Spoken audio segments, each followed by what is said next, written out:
안녕하세요. 트로트와 스타들의 숨은 이야기를 사랑하는 여러분 안녕하셨어요.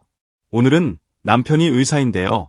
이 한마디 뒤에 숨겨져 있던 양지은의 레전드 신혼썰을 풀어보려 합니다. 빚을 짊어진 의사 남편, 중고가전으로 버틴 신혼살림, 만삭의 몸으로 제주도 행사까지 떠났던 현실 로맨스 이야기, 지금부터 자세히 들어가 볼까요? 남편이 의사인데요. 양지은이 방송에서 이 한마디를 꺼내는 순간 스튜디오 공기가 묘하게 술렁였다. 모두가 머릿속으로 같은 장면을 떠올렸기 때문이다. 흰 가운에 번쩍이는 칩과 수납장에 차곡차곡 쌓인 명품 가방, 주차장에는 세련된 외제차 한 대쯤은 가볍게 세워두었을 것 같은 그런 전형적인 의사 남편과 가수 아내의 신혼 풍경. 그런데 바로 그 다음에 이어진 말이 모든 상상을 박살내버렸다. 근데요, 신혼 살림이 전부 중고였어요. 그것도 고장난 가전들요. 그 순간 터져나온 웃음과 탄식, 그리고 곧이어 밀려온 묘한 울컥함. 이게 바로 양지은 부부의 진짜 신혼 이야기다. 반짝이는 드라마보다 훨씬 더 현실적이고, 그래서 더 웃기고 또 더 눈물 나는 중고가전으로 버텨낸 부부의 찐 인생 서사. 사람들은 말한다. 의사와 결혼했다고 하면 당연히 남부럽지 않은 생활을 할 거라고. 하지만 정작 양지은의 남편은 결혼 당시 수입 영원 학생 신분에 집안 경제까지 떠안느라 빚까지 짊어진 상태였다. 명함에는 치과의사라는 멋진 직함이 적혀 있었지만 통장에는 바람만 드나들던 시절. 그런 그를 향해 세상이 뭐라 평가하든 양지은은 그 남자의 손을 꽉 잡고 말했다. 같이 해보자. 나는 오빠가 대단하다고 생각해. 그래서 두 사람이 처음 마련한 신혼집은 화려한 인테리어와는 거리가 먼 말 그대로 현실판 신혼방이었다. 배송기사 대신 직접 중고 사이트를 뒤지고 매장 구석에 처박혀 있는 가전을 하나씩 골라야 했던 날들. 남편이 여보, 이거 좀 낡았지만 아직 쓸만한 거래라며 가져온 세탁기는 돌아가긴 돌았지만 탈수 때마다 지진급 진동을 선사했고 냉장고는 문을 열면 묘하게 삐걱거리는 소리를 냈다. 전자레인지는 도어가 약간 비뚤어져 한 번에 안 닫혀서 꼭 두 번 쿵쿵 쳐줘야만 하는 고집센 기계였다. 그럼에도 불구하고 그 집 안에는 분명히 빛이 있었다. 다리 한쪽이 살짝 흔들리는 중고 식탁 위에 올려진 라면 한 그릇, 그 옆에서 서로를 바라보며 그래도 우리 집 생겼다라며 웃던 두 사람의 얼굴. 양지은은 그때를 떠올리며 말한다. 솔직히 조금 서러울 수도 있는 상황이었어요. 친구들은 다 예쁜 새 아파트에 새 가전 들이고 신혼집 자랑하는데 저희는 어디가 찌걱거리고 고장나도 그래도 고마운 가전이다 하면서 쓰고 있었거든요. 그런데 이상하게도 그때가 참 따뜻했어요. 신혼 초, 양지은의 통장에는 매달 들어오는 고정 월급이 없었다. 공연과 행사 스케줄이 있을 때는 돈이 들어오지만 없을 때는 그야말로 정적만 흐르는 날도 많았다. 남편은 학생이었고 졸업까지는 시간이 필요했다. 그런 날이면 두 사람은 굳이 밖에 나가 외식을 하지 않았다. 대신 집 근처 마트에서 고기 한 팩과 할인 스티커가 붙은 채소를 사와 작은 가스레인지 이 프라이팬 하나에 모든 걸 해결했다. 그러다 어느 날 남편이 불쑥 말했다. 여보, 나중에 내가 돈 많이 벌면요. 냉장고 제일 큰 걸로 사줄게요. 문도 2개, 아니 3개, 딱 열면 반짝반짝한 그런 거. 양지은은 피곤한 얼굴로 웃으면서도 그 말을 또렷하게 마음에 새겼다. 그래, 지금은 힘들지만 언젠간 우리도 그런 날 올 거야.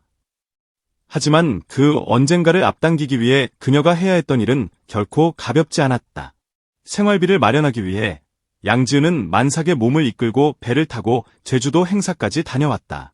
배 안에서 흔들리는 속을 부여잡으며 그리고 배 위에서도 지켜야 했던 엄마와 아내의 책임을 안고 행사 전날 거울 앞에 선 그녀의 배는 이미 많이 불러 있었다. 누가 보더라도 이제 쉬어야 할 때 아닌가요? 라고 말하고 싶을 만큼. 하지만 그녀는 립스틱을 차분히 바르고 반짝이는 무대 의상을 입었다. 이 무대만 잘 끝내면 우리 다음 달 월세는 걱정 없겠지라는 마음 하나로 밤바다를 가르며 나아가는 배 안에서 그녀는 조용히 혼잣말을 했다. 아가야, 조금만 같이 고생하자. 나중에 엄마가 맛있는 것도 많이 사줄게. 제주도 행사장에서 선무대. 관객들의 환호가 쏟아졌다. 조명은 뜨거웠고 마이크를 잡은 손은 묵직했다. 그러나 그 무엇보다 더 무거웠던 것은 어쩌면 그녀의 배와 마음이었을 것이다. 그럼에도 양지은은 언제나처럼 웃으면서 노래했다. 한 소절 한 소절의 빚, 생활비, 남편의 미래, 아이의 내일까지 전부 실어 내보내듯 힘껏 불렀다. 무대 뒤로 내려오는 순간 누군가가 물었다. 괜찮으세요? 너무 힘든 거 아니에요? 양지은은 잠시 숨을 고르더니 특유의 밝은 미소로 대답했다. 힘들죠. 그런데요, 그래서 지금이 더 소중해질 것 같아요. 그 말은 단순한 예의나 멘트가 아니었다. 진짜였다. 한편 남편의 마음도 편할 리 없었다. 그는 인터뷰에서 담담하게 털어놓았다. 결혼 전에 학생이라 수입이 없기도 했고 집안 경제적인 문제를 책임지다 보니 부채가 있었던 때였어요. 솔직히 말하면 결혼하자고 말하기가 너무 두려웠어요. 제 상황이 너무 부끄러웠거든요. 그런데 지은이가 그걸 알면서도 같이 해보자고 해줬어요. 저는 지금도 지은이를 제 삶의 은인이라고 생각해요. 평소엔 장난도 잘 치고 웃음도 많은 남편이었지만 이야기를 할 때만큼은 눈빛이 달라졌다. 스스로도 기억하고 싶지 않은 시절, 감추고 싶었던 약점들, 남편이라는 이름 뒤에 숨겨져 있던 무게를 솔직하게 드러내면서 그는 계속해서 고맙다라는 말을 반복했다. 이에 양지은은 그런 남편을 향해 이렇게 말했다. 남편의 잘못이 아니라고 생각해요. 본인 책임이라고 떠안고 가려고 했던 거니까 오히려 저는 남편이 대단하다고 느꼈어요. 제가 힘들어도 저 사람이 더 힘들겠구나 싶어서 더 옆을 지키고 싶었어요. 이 대목에서 많은 이들이 미소를 지으면서도 마음 한구석이 찡해졌을 것이다. 누군가는 의사 남편인데 뭐가 힘들었겠어 라고 가볍게 말할지 모르지만 현실은 그렇게 단순하지 않다. 누구나 자기만의 숙제를 안고 살아가고 어떤 직업을 가졌든 인생의 고비는 찾아온다. 중요한 건 그 순간 서로를 어떻게 바라보느냐, 손을 놓느냐 더 꽉 잡느냐다. 양지은 부부가 택한 건 후자였다. 고장난 중고가전 사이에서 서로를 탓하기보다 더 단단히 붙잡는 것.